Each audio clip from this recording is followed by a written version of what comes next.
PG Piloting 1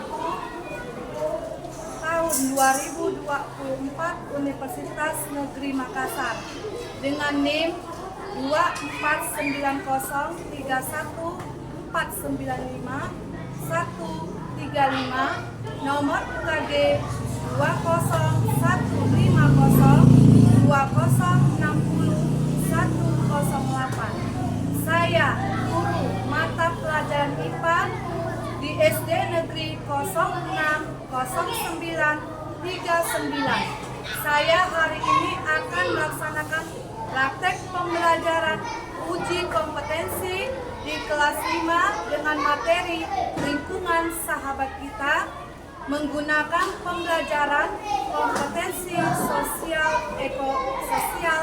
emosional.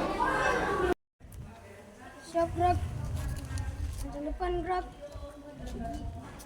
gak gerak, cepat gerak, siap gerak.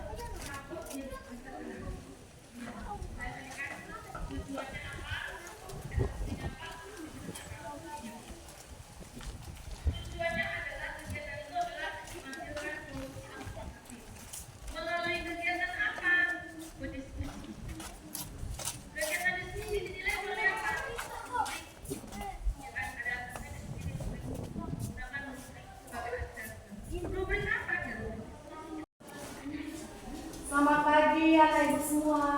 Pagi, Bu. Apa kabarnya? Luar biasa, yes. Ya, ibu lihat pada pagi hari ini semua sangat wajahnya bahagia. Sudah makan? Sudah, Bu. Iya, makan itu perlu sarapan pagi supaya kamu semangat untuk belajar. Lingkungan sahabat kita, subtema 3, upaya pelestarian lingkungan. Mungkin kata lingkungan ini sudah sering kita dengar ya nak ya. Apa itu lingkungan? Ada yang bisa jawab? Anda? Lingkungan adalah tempat bermacam-macam makhluk hidup seperti manusia, hewan, dan tumbuhan. Bagaimana suasana hatimu hari ini? Bahagia, Bu. Iya. Coba ikuti ibu ya, biar kita sedikit rileks. Ayo ikuti. Kalau gaya cacing seperti ini. Kalau gaya ular. Ya. Ayo konsentrasi. Ya. Gaya cacing. Gaya ular. Gaya cacing. Gaya cacing. Gaya ular. Gaya ular. Gaya cacing. Oke, terima kasih.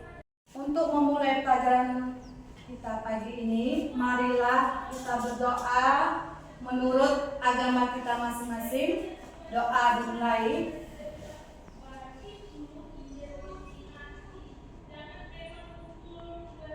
Doa selesai. Oke. Ibu absen dulu ya. Rumonda, Moses Yopantun, Jihan, Moses Talihora, Tesya, Joska, oke, Repat, Nadim, Kesya, Angga, Dewi, oke, Abida, Arnold, Felix, Grace. Oke, terima kasih buat anak ibu semua. Kalian hari ini ibu tengok semua semangat dan juga rajin sekolah. Karena itu penting ya nak ya. Kemudian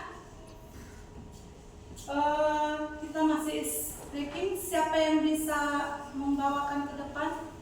Anda bisa? Bisa, Bu. Ayo. Biar rileks, biar suasana hati kita senang. Ikuti teman kita ya. Ayo, Anda. Marilah menari di atas menara Marina menari. Di atas menara, di atas menara Marina menari, Marina menari. Di atas menara, di atas menara Marina menari, Marina menari. Di atas menara. Oke, tepuk tangan untuk Anda. Terima kasih untuk Anda. Sepertinya hari ini semua anak ibu senang dan bahagia. Senang? Senang, Bu. Oke, ada yang sedih? Ada yang sedih ya, berarti semua bahagia.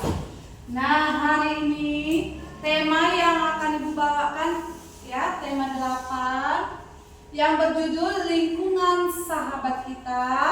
Subtema 3 ya, yaitu upaya pelestarian lingkungan.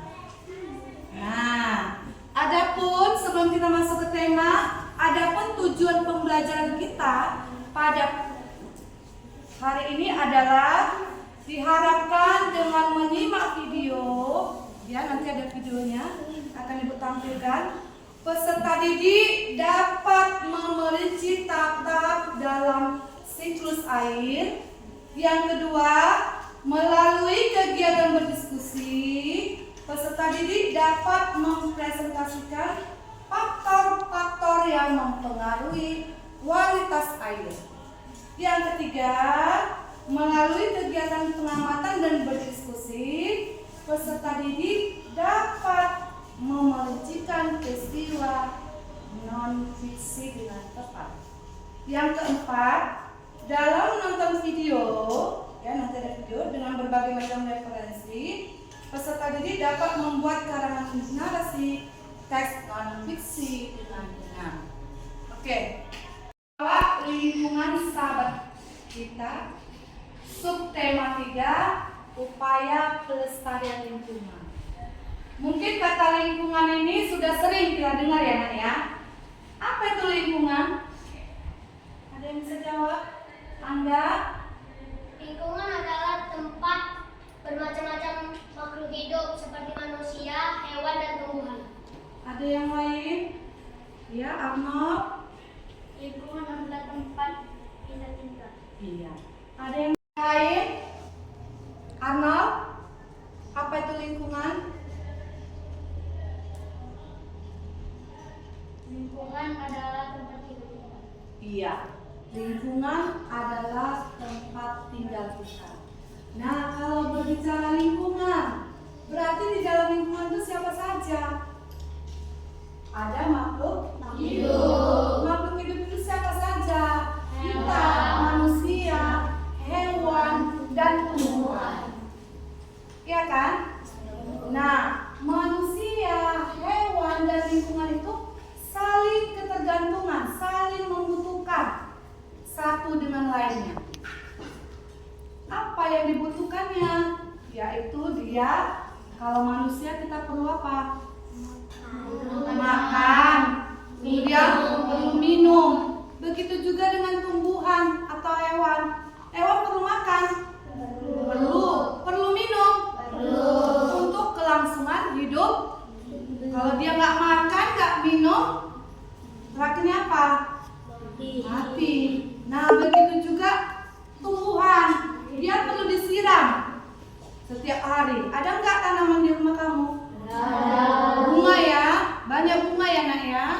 Nah, bunga itu harus kamu siram setiap hari supaya dia subur.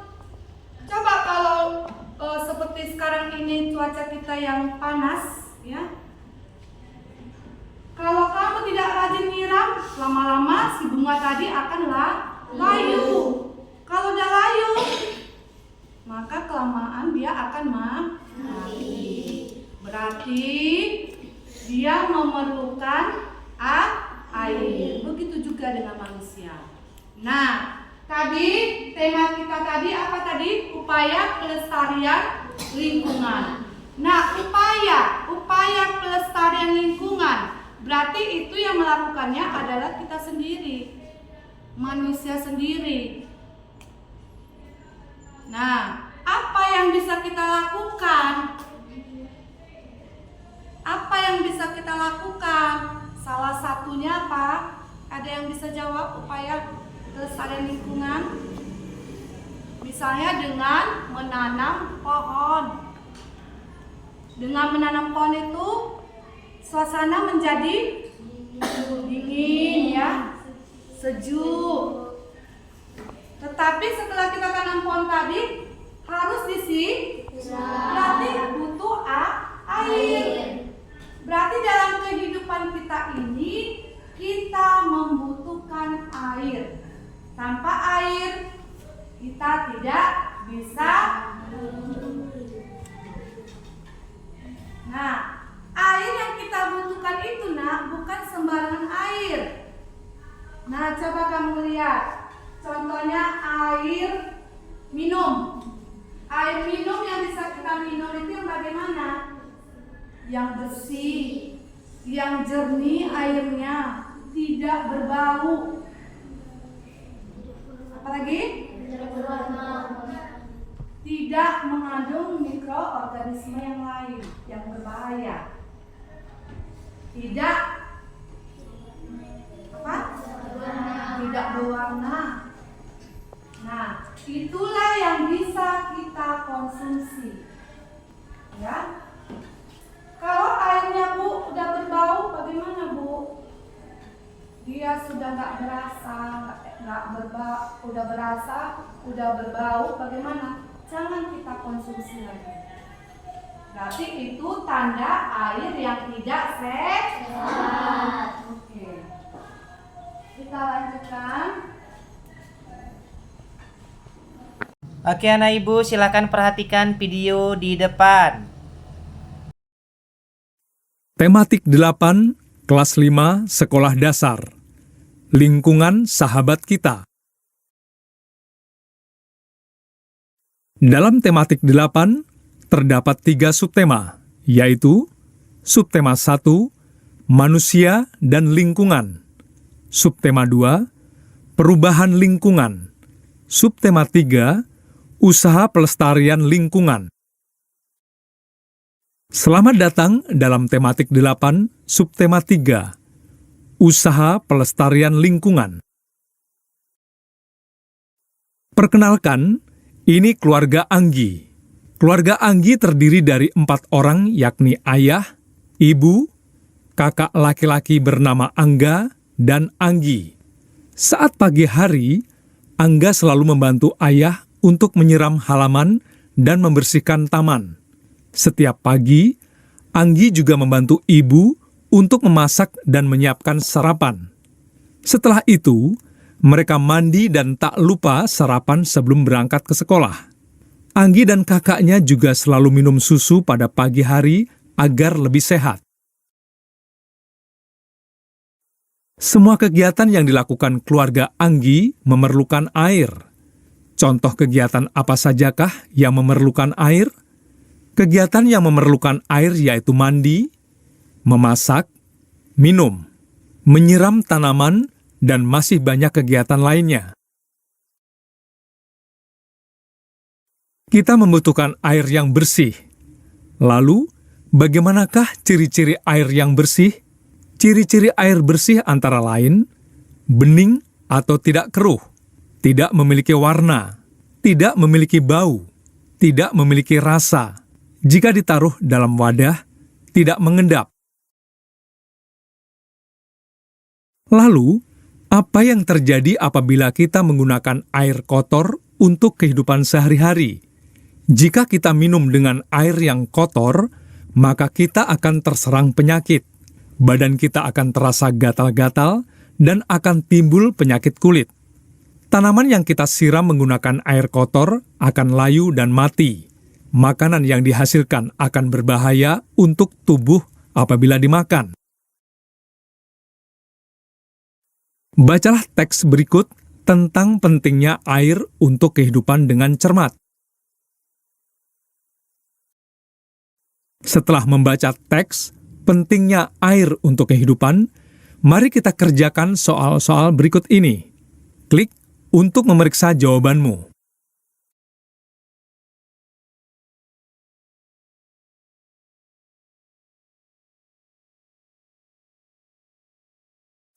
Selain berguna untuk manusia, air juga sangat berguna bagi hewan dan tumbuhan. Mereka membutuhkan air untuk melangsungkan hidup. Perhatikan dan bacalah cerita bergambar tentang bunga dan pemiliknya berikut.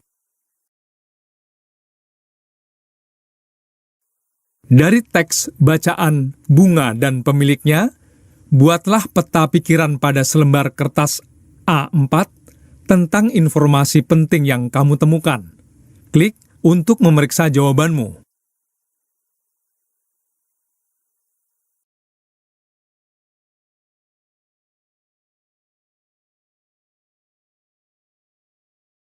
Pada pagi hari, Angga selalu membantu ayah untuk menyiram tanaman di halaman rumah.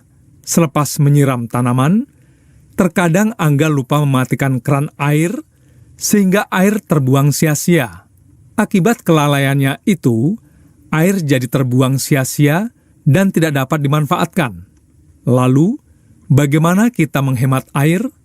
Contoh upaya penghematan air adalah tidak membuang sampah dan limbah yang dapat membuat pencemaran air, menggunakan air secukupnya, dan menggunakan selang air untuk mencuci mobil. Anggi suka membuat gambar cerita dan mewarnainya. Saat menggambar, Anggi selalu membuat sketsanya terlebih dahulu. Setelah membuat sketsa, kemudian Anggi mewarnai gambarnya. Tahukah kamu langkah-langkah dalam membuat gambar cerita? Bacalah teks berikut dengan seksama.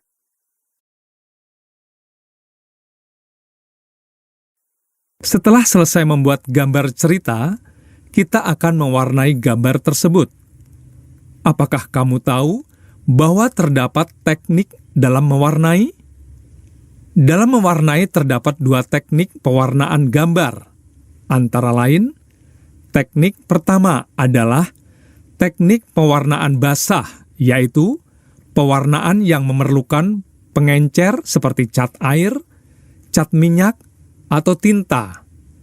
Teknik kedua adalah teknik pewarnaan kering, yaitu pewarnaan yang tidak memerlukan pengencer seperti pensil warna atau krayon. Ibu Anggi mempunyai hobi membuat kue. Setelah kue-kuenya matang, Ibu Anggi menitipkan kue-kuenya di toko kue sekitar rumahnya. Sebagian kue juga dikonsumsi di rumah bersama keluarganya. Pekerjaan Ibu Anggi termasuk ke dalam kegiatan ekonomi karena melibatkan 3 aspek, yaitu produksi, distribusi, dan konsumsi. Bacalah tabel berikut tentang kegiatan produksi, distribusi, dan konsumsi.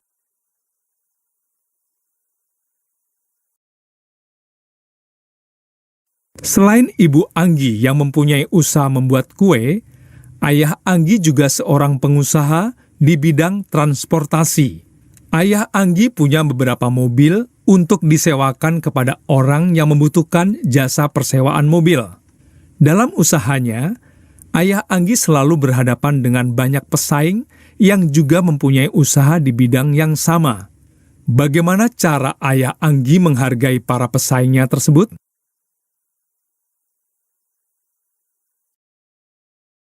Cara Ayah Anggi menghargai para pesaing bisnisnya adalah menumbuhkan persaingan yang sehat dan tidak membenci pesaing. Tidak pernah iri atas keberhasilan orang lain. Meneladani setiap keberhasilan orang lain dengan melakukan hal positif seperti orang tersebut, selalu menghargai apapun usaha orang lain dan tidak menghina. Indonesia memiliki keragaman budaya yang berbeda-beda di tiap daerahnya. Di daerah Sumatera Utara, terdapat sebuah danau bernama Danau Toba. Bacalah teks tentang Festival Danau Toba berikut dengan cermat. Setelah membaca teks tentang Festival Danau Toba, temukan 3 informasi penting dalam teks tersebut. Klik untuk memeriksa jawabanmu. Sudah sampai di akhir pembelajaran. Bacalah kata-kata dalam daftar istilah ini untuk membantumu memahami materi.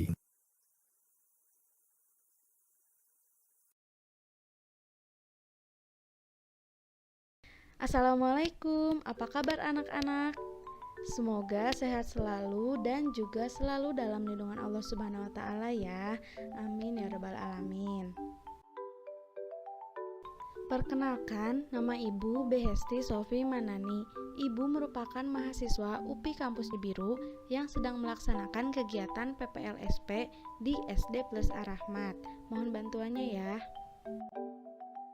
Pembelajaran hari ini akan disampaikan oleh Ibu.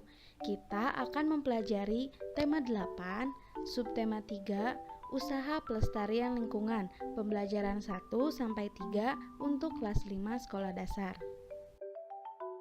Nah, seperti yang bisa kita lihat, hari ini kita akan mempelajari mata pelajaran Bahasa Indonesia, IPA, PPKN, dan juga IPS. Ketersediaan air bersih sangat penting bagi kehidupan manusia. Berbagai upaya dapat kita lakukan untuk menjamin ketersediaan air bersih. Air bersih memiliki banyak manfaat yang dapat kita gunakan dalam kehidupan sehari-hari. Tetapi, ada air yang aman digunakan untuk memasak dan minum, namun ada pula yang sebaliknya. Nah, mari kita pelajari bersama. Nah, sekarang mari kita membaca teks berjudul Air untuk Kebutuhan Sehari-hari di halaman 100. Tapi sebelumnya, Ibu ingin bertanya dulu kepada kalian. Apakah salah satu di antara kalian ada yang pernah pergi ke laut atau bermain di pantai? Ada ya? Nah, menurut kalian bagaimana rasa air laut? Ya, air laut terasa asin. Nah, jika kamu berenang di pantai dan terpercik air laut, kamu akan mengetahui bahwa air laut terasa asin. Sebagian besar atau 97% air yang menutupi planet bumi ini berupa air laut. Air laut tidak bagus untuk diminum. Air laut juga tidak dapat digunakan dalam kebanyakan industri dan keperluan rumah tangga. Untunglah 3% air di dunia berupa air segar, yaitu air yang tidak asin dan dapat digunakan untuk minum, memasak, dan mencuci. Persyaratan air bersih meliputi 3 komponen, yaitu persyaratan secara fisik, secara kimia, dan kandungan mikroba yang terdapat di dalamnya. Yang pertama yaitu persyaratan secara fisik. A. Tidak keruh. B. Tidak berwarna apapun. C. Tidak berasa apapun. D. Tidak berbau apapun. E. Suhu antara 10-25 derajat Celcius. F. Tidak meninggalkan endapan. 2. Syarat kimiawi. A. Tidak mengandung bahan kimiawi yang mengandung racun. B. Tidak mengandung zat-zat kimiawi yang berlebihan. C. Cukup yodium. D. pH atau derajat keasaman air antara 6,5 sampai 9,2. Dan yang ketiga, syarat mikrobiologi. Tidak mengandung kuman-kuman penyakit seperti disentri, tipus, dan kolera. Masyarakat memerlukan air dalam jumlah yang sangat besar. Air yang akan digunakan diambil dari sungai-sungai terdekat atau sumber-sumber air lain seperti sumur. Air dari sungai dan sumber-sumber air dialirkan dan disimpan dalam tangki penampung yang sangat besar. Tangki penampungan berisi air ditambahkan sejumlah kecil gas klorin untuk membunuh kuman berbahaya. Selanjutnya, air dipompa melalui pipa bawah tanah menuju ke rumah-rumah penduduk. Air inilah yang digunakan untuk keperluan sehari-hari masyarakat. Sumber air lainnya didapat dari penggalian tanah. Lubang penggalian ini dinamakan sumur. Masyarakat membuat sumur sebagai sumber air untuk keperluan sehari-hari. Dahulu, orang menggunakan timba untuk mengambil air dari sumur. Namun, sekarang kita dapat menggunakan pompa air bertenaga listrik. Dengan pompa itu, air dialirkan ke atas melalui pipa menuju ke bak penampung air, kamar mandi, dapur, dan tempat-tempat lain di rumah. Setelah membaca teks tadi, coba diskusikan pertanyaan-pertanyaan di bawah ini bersama orang tuamu di rumah. Yang pertama, apa yang terjadi jika kita mencuci baju menggunakan air yang tercampur minyak? Yang kedua, apa yang terjadi jika kita minum air yang tercemar kuman penyebab penyakit? Yang ketiga, apa yang terjadi pada ikan-ikan di sungai yang menjadi tempat pembuangan limbah cair dari industri? Yang keempat, apa yang dapat kalian simpulkan dari jawaban pertanyaan-pertanyaan di atas? Tahukah kamu ada yang dinamakan dengan Hari Air Sedunia? Nah, untuk lebih memahaminya, mari kita membaca teksnya bersama-sama. Hari Air Sedunia. Hari Air Sedunia atau World Water Day diperingati setiap tanggal 22 Maret. Dengan adanya peringatan Hari Air Sedunia, kita diingatkan bahwa persediaan air bersih semakin berkurang padahal jumlah penduduk semakin bertambah. Persediaan air bersih semakin berkurang karena cadangan air tanah berkurang. Cadangan air tanah berkurang karena air hujan tidak masuk ke dalam tanah. Sebaliknya, air hujan langsung mengalir ke parit, selokan, lalu ke sungai dan terus ke laut. Air hujan tidak dapat masuk ke dalam tanah karena tidak ada akar-akar pohon yang dapat menahan air di dalam tanah. Banyak pohon di hutan ditebangi. Lahan-lahan hijau berubah menjadi perumahan, perkantoran, dan kawasan industri. Berkurangnya cadangan air tanah mengakibatkan banyak mata air kering. Sumur-sumur gali pun cepat kering pada musim kemarau. Akibatnya, penduduk di daerah pedesaan kesulitan mendapatkan air bersih untuk keperluan sehari-hari. Hasil panen pun jauh berkurang karena tanaman pangan kekeringan. Ada beberapa tindakan yang dapat kita lakukan untuk ikut membantu mengurangi krisis air bersih sebagai berikut. Yang pertama, yaitu menghemat penggunaan air. Yang kedua, membuat lubang resapan. Lubang resapan berguna untuk menampung air hujan supaya terserap ke dalam tanah. Yang ketiga, menanam pohon supaya akar-akar pohon dapat menahan air di dalam tanah. Nah, setelah kalian membaca tadi, kalian jawab pertanyaan yang ada di sebelah kanannya. Nah, pada pembelajaran di subtema 1, kamu telah mengetahui jenis-jenis usaha ekonomi. Lalu, apa pengaruh kegiatan ekonomi bagi masyarakat? Nah, untuk mengetahuinya, coba baca teks berjudul Pengaruh Kegiatan Ekonomi Terhadap Kesejahteraan Masyarakat di halaman 112. Ibu akan memberi kalian waktu untuk membacanya dengan seksama.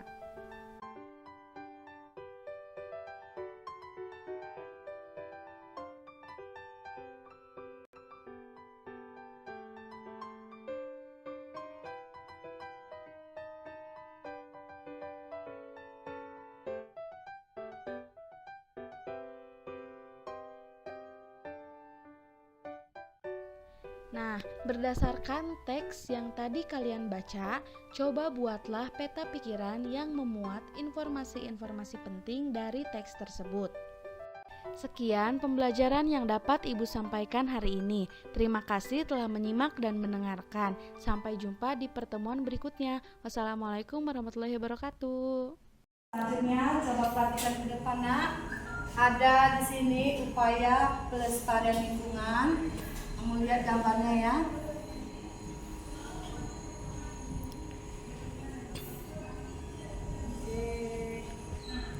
Coba, ini kamu perhatikan gambarnya. Sedang ngapain ibu-ibu nih sama anaknya? Sedang menanam. Menanam apa? Bunga. Oke. Selanjutnya, lihat.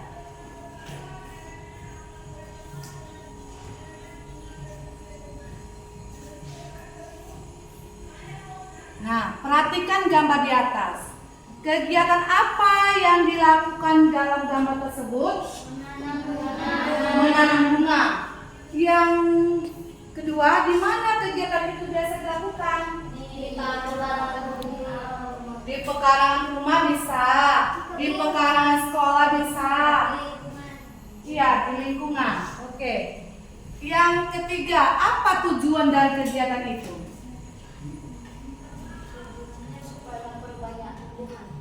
Supaya memperbanyak tumbuhan, supaya adanya penghijauan. Ya, oke. Yang keempat, apa manfaat dari kegiatan itu tadi? Menanam bunga itu apa manfaatnya? Memperbanyak oksigen. Memperbanyak oksigen. Memperbanyak oksigen. Yang lain ada? Untuk mempercantik lingkungan, Bu. Untuk mempercantik lingkungan. Ada lagi? Bisa juga untuk menghindari banjir dan melakukan penghijauan. Coba kamu bayangkan, kalau tidak ada tanaman ini tadi, ya, kalau tidak ada tanaman tadi, apa yang terjadi? Maka gersang, ya kan?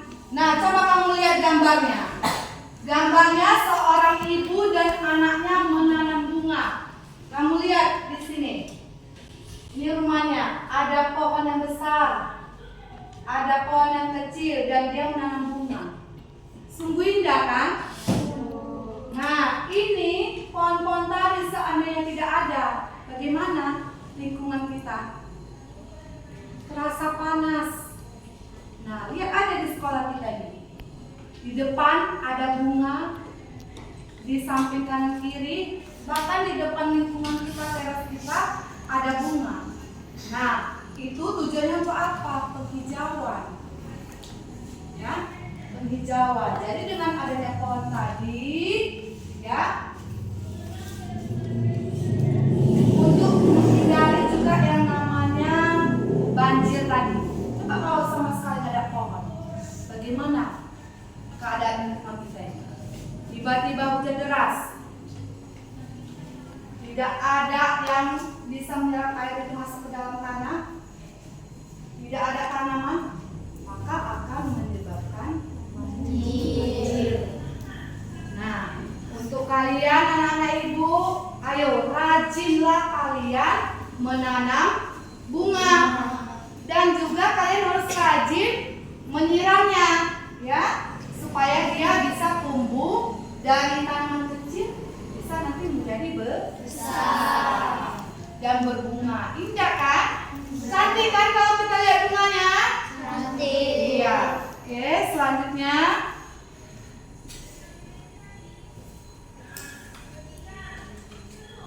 kita akan membaca ini ya, ada teks.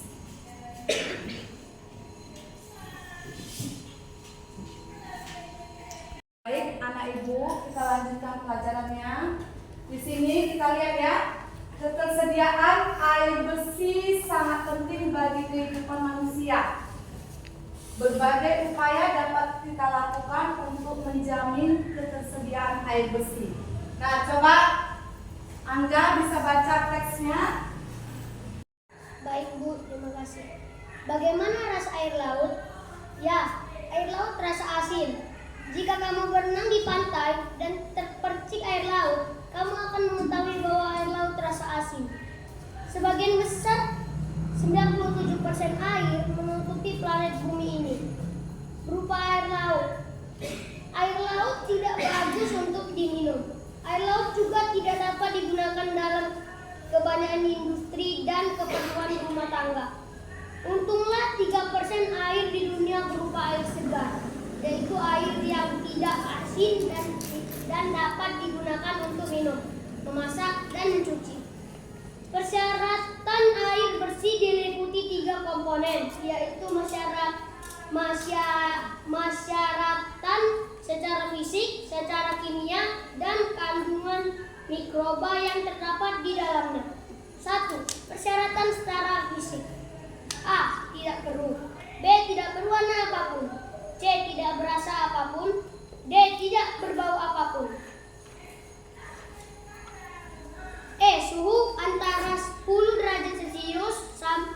sampai minus 25 Celcius. Sejuk. F. Tidak meninggalkan endapan. 2. Syarat kimiawi. A. Tidak mengandung bahan kimiawi yang mengandung racun. B. Tidak mengandung zat-zat kimiawi yang berlebihan. C. Cukup yodium. D. pH derajat keasaman air antara 6,5 sampai 9,2. 3. Syarat mikrobologi. Tidak mengandung kuman penyakit seperti disentri, tipus, dan kolera. Terima kasih. Ya, terima kasih buat anak Ibu Angga. Nah, selanjutnya Ibu mau membagikan LKPD.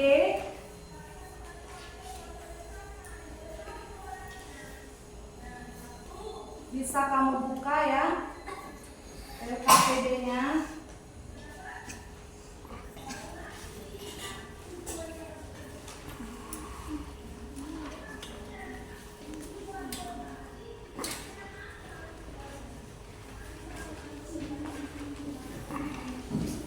Oke, silakan dibuka ya, Nak.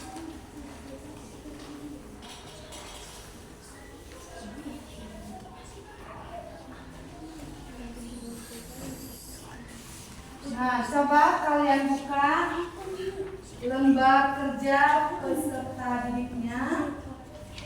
Ya, di situ ada jawablah pertanyaan berikut dengan berdiskusi bersama kelompokmu. Itu ada 3 pertanyaan. Bisa kalian tulis jawabannya ya di belakang ini. Silakan anak ibu mengerjakannya. Baik, anak ibu semuanya, kita lanjutkan mengerjakan LKPD-nya, lembar kerja peserta didiknya. Boleh dikerjakan ya, Nak ya. Baik, anak ibu semuanya, untuk kelompok 1 nanti akan mempresentasikan jawabannya di depan ya, Nak ya.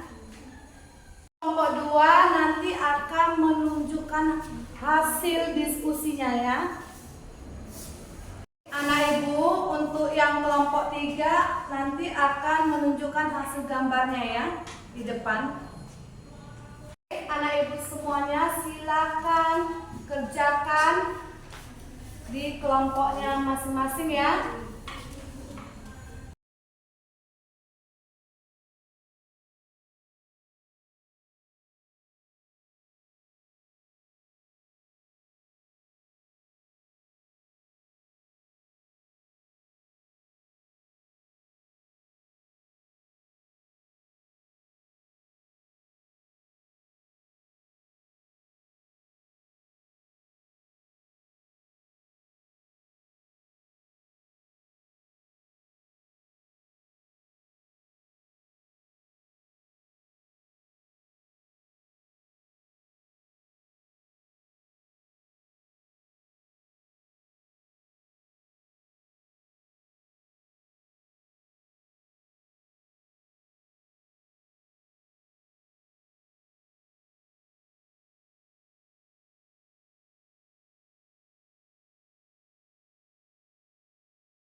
Ya.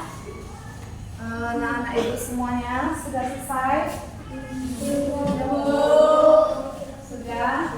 Coba sudah bisa dikumpulkan LKPD-nya. Ayo Angga, kumpulkan.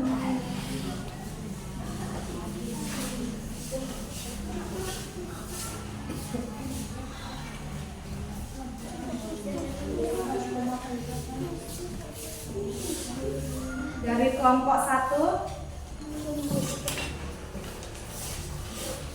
kelompok 3,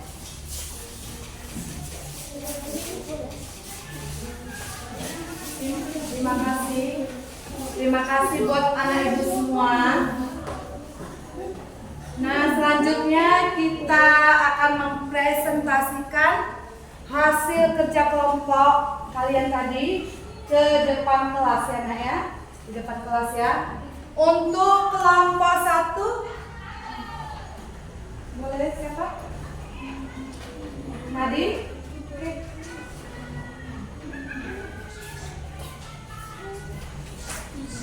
Oke, Nadi. Baik teman-teman, kami dari kelompok 1 akan menjelaskan tentang kelompok kami. 1. Tidak memiliki bau, warna dan rasa, tidak berada dalam suhu tinggi, tidak mengandung mikroorganisme berbahaya. Yang kedua, kualitas air yang cocok untuk mencuci pakaian adalah air yang bersih dan bebas dari kontaminasi yang dapat merusak pakaian atau menyebabkan masalah kesehatan. Dan yang terakhir, ketiga, untuk menyiram tanaman ada baiknya untuk menggunakan air dengan kandungan yang normal. Air akan dikatakan berkualitas baik jika memiliki yang mendekati netral atau normal, yakni berada di suhu 6,5 sampai 8,5. Oke, terima kasih. Tepuk tangannya.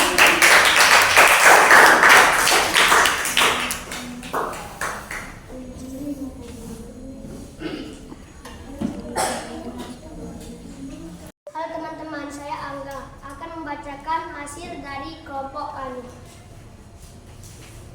1. Tidak memiliki bau warna dan rasa, tidak berada dalam suhu tinggi, tidak mengandung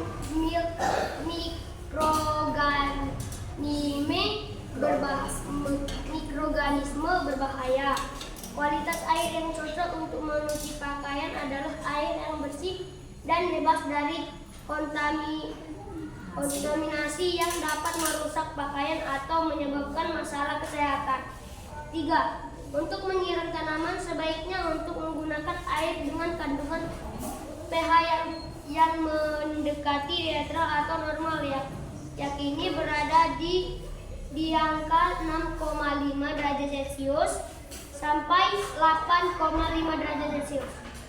Air ber-pH tinggi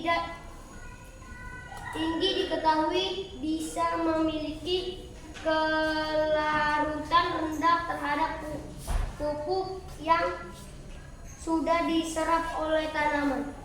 Oke, terima kasih buat Angga. Tepuk tangannya.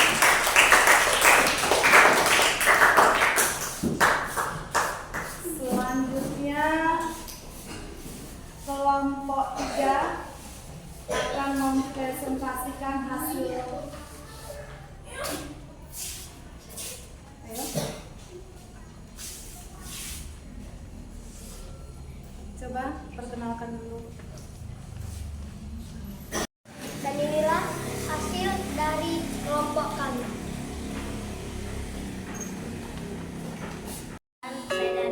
Saya Dewi, saya akan menampilkan hasil dari kelompok kami.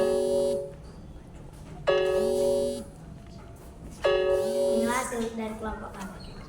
Terima kasih. Ya, oke, buat anak ibu semua, ibu ucapkan terima kasih. Tadi sudah membacakan hasil presentasi kerja kelompok kalian. Nah, di sini mungkin ada anak ibu yang mau bertanya. Bu, apa usaha melestarikan air bersih? Apa cara Apa cara usaha melestarikan ulangi coba. Bu, apa usaha cara melestarikan air bersih? Ya. Maksudnya tadi mungkin ciri-ciri air bersih ya. Nah, ciri-ciri air bersih tadi seperti yang sudah kita bahas, dia warnanya dia tidak berbau, tidak mengendap.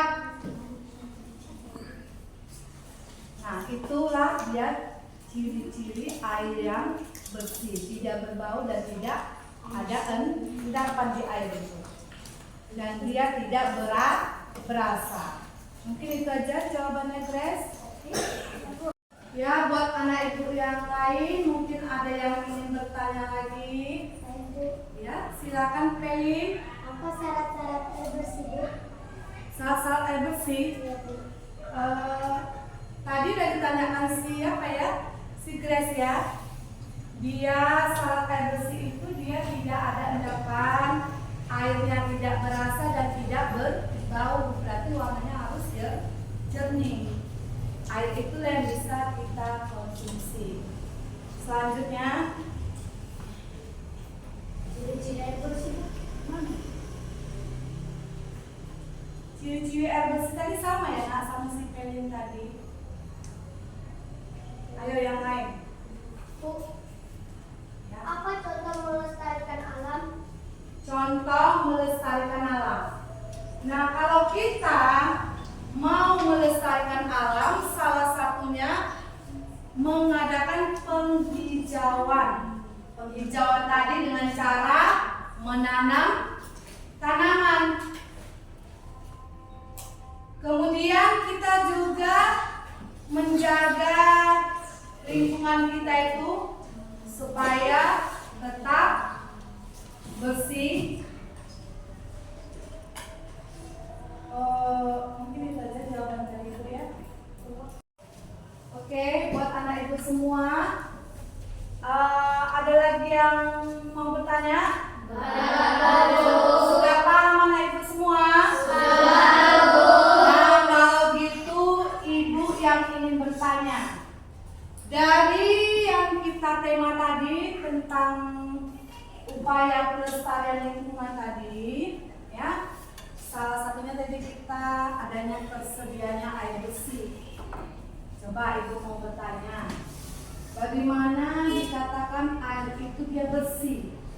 Bagaimana ciri-cirinya? Ya, ya, Air itu warnanya tidak berwarna, ya, tidak berwarna, tidak berasa, tidak berasa, dan tidak mengendap. iya. Yang jelasnya dia tidak keruh, berarti bersih. Bersih, kamu lihat airnya berarti tidak ada berwarna atau mungkin dia agak kekuningan, putih bersih.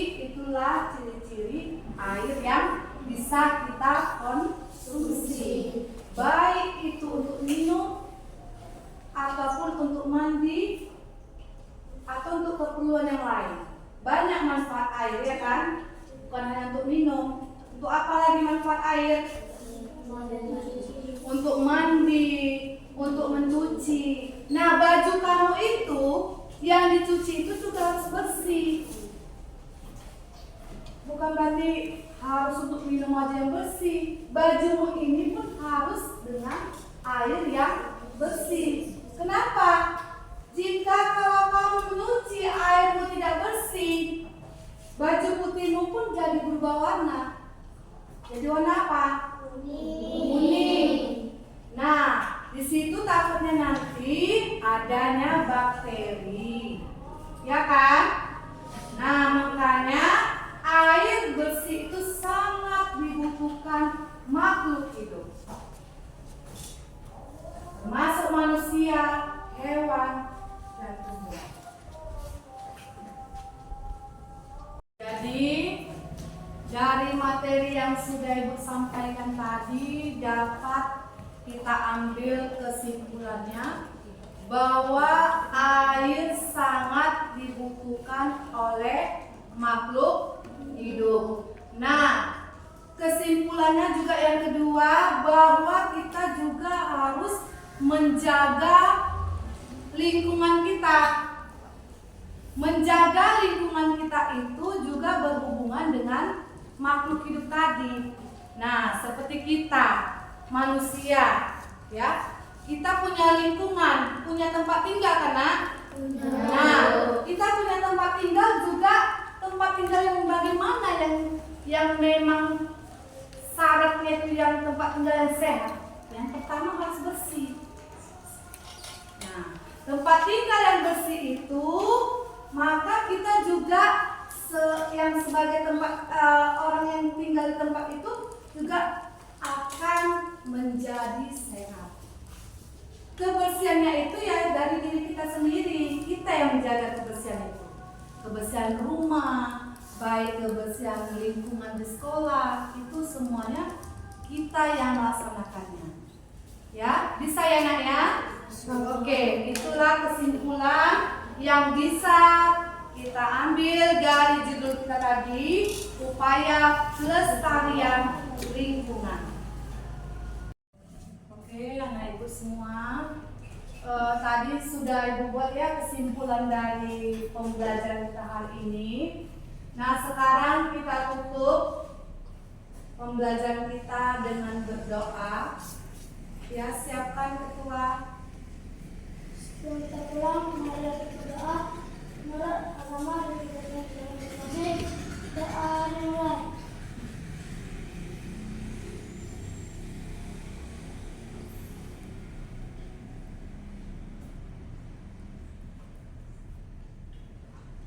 Doa selesai. Anak ibu semua, sudah selesai pembelajaran kita hari ini. Kita tutup pembelajaran kita sambung besok. Semoga kita semua dalam keadaan sehat. Amin. Buat anak ibu semua, selamat siang anak ibu semua. Siang.